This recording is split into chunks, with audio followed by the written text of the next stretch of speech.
I'm sorry, I'm humble, but, because we always want to be something great.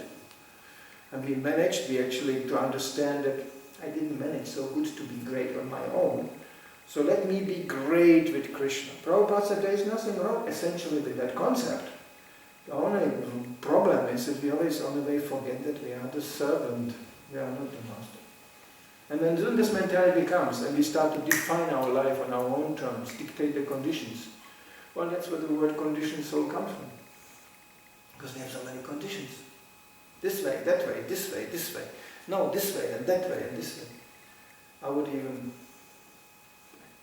empirically suggest that Srila Prabhupada's lifespan was shortened in this way by a stubborn, chaotic nature of his disciples, who gave him such a hard time by constantly just not following the instruction. No, I will serve you, but this way. No, I will serve you, but that way. And Prabhupada actually had to adjust himself constantly. The whole it was always turned around. No, I will serve you, but here, not like this. Here, please, blessing, here. And Prabhupada had to do that. If you deal with extremely materialistic people, sometimes they have to say, yes, oh, what will I do without? I remember our previous GBC on this one lecture in Gosha's garden, he freaked out. Because this mentality, and as more responsibility you carry, as more evident it becomes that people use you all the time. And you don't mind to be used as long as it's in the use of the mission of a spiritual master. But no, that's not what they want. They want to use you for their own thing. Spiritual master is always exposed to that. And one actually freaked out and said, I have one information for you. If I would fire you today and replace you by paid karmis, we could manage much better. It was heavy, because everybody started to sing, he is so unexpendable. Everybody is expendable. Anybody who starts to sing, I am unexpendable. I am like the pivot of the universe, where the whole universal structure rests on. He will be pitifully replaced by Maya. This is always where the peak of the madness comes. Without me, you will not even survive. That's actually not the definition of what I'm the maintainer. I'm the supplier, I'm the controller, and ultimately, I'm the enjoyer. That always comes up. This is always on the agenda. To be a spiritual master in Kali Yuga is terrible, and therefore it's highly recommended not to have many disciples, because it accumulates. And the spiritual master always following this path that, the disciples always try to turn it around, he becomes the servant of the disciples in the material sense, because that's what they want him to do. And in this way he falls down. How many wonderful brothers we saw going this way? Being ultimately intimidated by disciples. And always like, please, just, like this. And they bring even money to pay you, They bribe him. Emotionally, financially, physically, they bribe him. And one has to play the game. Oh, thank you. What will I do without you? And that's okay, but one can never believe it. The moment you start to buy it and believe it, you will be swallowed by the material mentality of your followers, and finally are dissolved. At the end, we don't even know who to please. Because materially spoken, you cannot please anybody. You please a Shudra, he gets more puffed up. And you try to please him more, he gets more puffed up. How far you can play that game? So there will be a moment of truth. Actually, you are not pleasing him, you are violating, actually you are harming him because you are exposing him to law of karma. And that mechanism cannot be corrupted. We can be corrupted, but law of karma cannot be corrupted. Law of karma goes, okay, you stick the head more, like this, and then,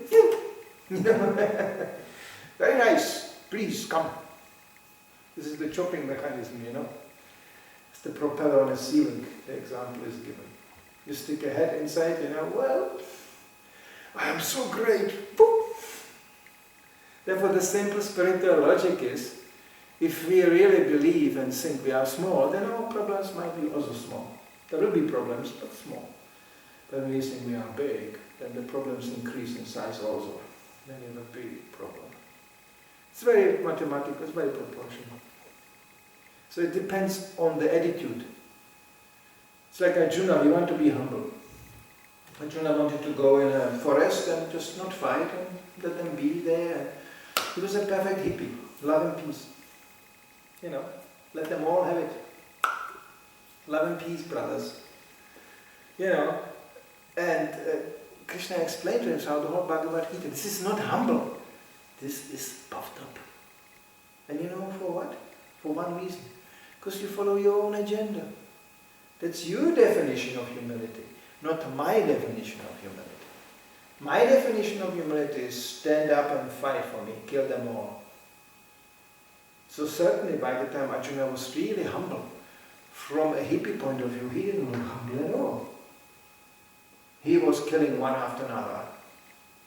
That's considered not very humble. There is such a thing that I will humbly kill you. Prabhupada didn't hesitate to make it very clear in a lecture. And when a devotee came to him and said, Prabhupada, I feel always so aggressive. So, Prabhupada said, what's wrong with that? Yeah, but I'm falling down because I'm so aggressive.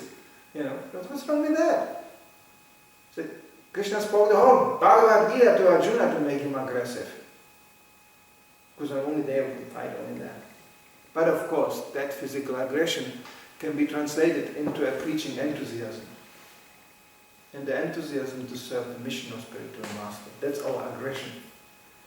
That's Prabhupada said, there's no limit of aggression you can manifest on that platform. You have to. Otherwise, you cannot just humbly let everybody go to hell. That's not the concept of Lord Chaitanya Mahaprabhu. He was certainly not advocating physical violence. Of course, when his devotees got offended, then things get very heavy. But otherwise, to the conditioned souls in Kali Yuga, what do you do with violence? Prabhupada said, oh yeah, time may come, we may use violence even for Krishna, yes. But that time didn't come. We are just a little few Hare Krishnas running around, Especially in the West. We are a very small movement. Very small. There's much physically and financially, and from the followership point of view, there are much bigger movements than ISKCON, let's be real. So, but that's not our concern. As Prabhupada said, we want class, we don't want mass. Because it's the quality which we are working on. How to increase the quality of service, how to get more profound the understanding there. So I read just a letter today in the morning, Prabhupada said, and the wonderful thing is, after studying, you will go out and preach, and then you will realize the knowledge. You see, Prabhupada gave us always these two tracks, Shravanam Kirtanam, Shravanam Kirtanam, Shravanam Kirtanam. Listening and chanting. Listening and chanting. Listening and disseminating. If you just listen and don't disseminate, you will stop listening after a while. It's uninspiring. But the real taste comes from when you listen and then you give. That's the whole process. That's called Sankirtan movement. That you have to give. Like you see in India, because the preaching takes place, there's a response. And it's not just because it's in India. Here, Prabhupada was very, very open about this. He said, to preach in the West, we have to be very modest in our expectations. Prabhupada said, yes, it's like drilling into a rock. In India, you just, it's much softer, the ground. So people come. But again, they come and go again. Not very deep. Hare Krishna, wonderful, wonderful, bye-bye. This superficial, probably that would fry me in India most. Always Dandavat, up, and they go. I was even once offered to open a temple in Jaipur. And I came to our GBC and said, wow, what a response. There was no ISKCON temple by that time when I first time came to Jaipur. So I walked with a dory on the street and Indians came to me from nowhere and they said, oh, Hare Krishna, ISKCON, very good, open we will help you. And I was thinking, they are joking. Then I went to Vrindavan, met Gopal Krishna Maharaj, and he said, yeah, sure, go to Jaipur, open a temple. But, I was stuck in Scandinavia, I couldn't do that. But he said, they will help you. And I told this to Hare Krishna, and he also said, yes, they will help you. And then they think, we have done our thing, the temple is here, bye-bye. And then you will stand there at your temple. Because, this is a very easy come, easy go. Whereby generally in the West, if somebody starts to practice Krishna consciousness, because the atmosphere is so hostile, and it's so inimical towards Krishna consciousness, you have to fight for it every day. It doesn't come that easy. Every day you have to stand for Krishna consciousness. Every day you have to preach to yourself, no, I'm a devotee. I'm not going to go out there and join this animal circus. Constantly you have to reconfirm yourself. It's actually the Maya here is so gross that, your choice has to be clear every day. Do I want that or that? Because as soon as you choose Maya, immediately, it's like vacuum cleaner, well, maybe I could try to little Maya. Don't worry, there will be no little Maya. There will be the whole package at once. You see it. Somebody tries a little Maya and whoa, it just sucks you in. You will be in a vacuum cleaner inside with the others. Maya goes, next please, But in India there is a Vedic Maya. Oh yes, there is such a thing. Krishna says, don't be carried away by the flowery language of the Vedas. There is also Vedic Maya. You can be piously hovering in a material field, not really making some substantial progress going back home, back to Godhead. Here in the West is actually very nice.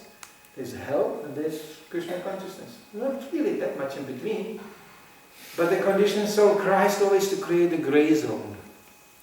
Little Krishna, little sandwich, Little Krishna, little Maya, little Krishna. We always try to brew together our own preparation. Little mushroom, it's vegetarian, no bee on the garnish, I'm a strict follower, I follow a garnish. No bee on the garnish. Very strict, I'm very strict. No bee on the garnish. Very good. Only wine, because that's no grain, That's fruit. That's fruit.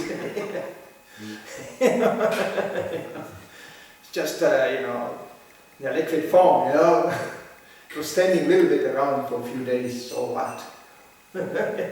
Always, immediately the mind is fantastic, it always supplies explanation. Whenever you have an idea to be in Maya, the mind comes, purport. And the intelligence joins in and explains. Well, you could explain it like this to others, It could be like this. There's a reason for everything. There's a reason. You feel unhappy, so make yourself a little happy, and when you are a little happy, you can serve better. Makes yourself somehow a little happy, We are here so depressed, hearing this Bhagavatam, hearing all this that we are stupid and, and we are incompetent, and this is so depressing. Can somebody tell me a little bit I'm God, please?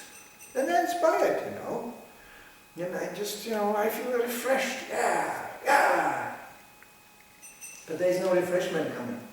It's just stimulation. Maya offers stimulation.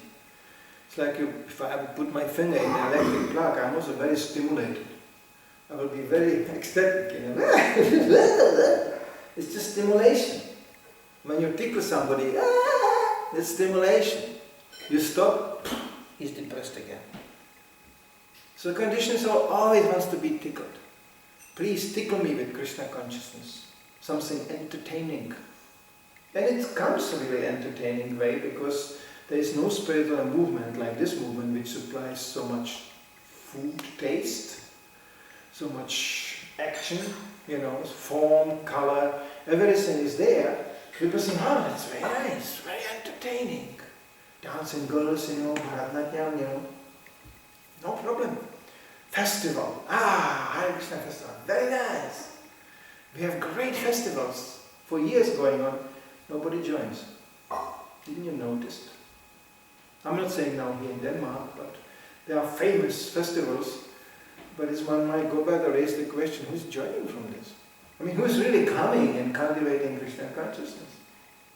You'll be amazed how small that result is. Because people just want to be entertained. Very nice. You know, they dance with the beer, Hare Krishna, very nice. And then they realize, oh, this is purifying. My material desires get endangered. And even this very same desires gave us so much pain. And we can illustrate and demonstrate how painful it is to follow your material desires. How painful it is to speculate. Now they insist. The revolution goes on. Don't touch my material desires. No! And this is a very heavy power. This comes from the heart. This doesn't come even from the brain. Therefore preachers get attacked. They get attacked by the very same people they try to save. Why? Because that fury coming out of that heart, you will not tell me anything. There will be nobody coming in my life telling me what to do. Because I'm God, you know. It comes in the most, sometimes pathetic form. You think, but we are hearing every day we are not God. If Krishna doesn't protect your money, you will not be able to keep it. If Krishna says you will die, you will die. If Krishna says you will survive, you will survive.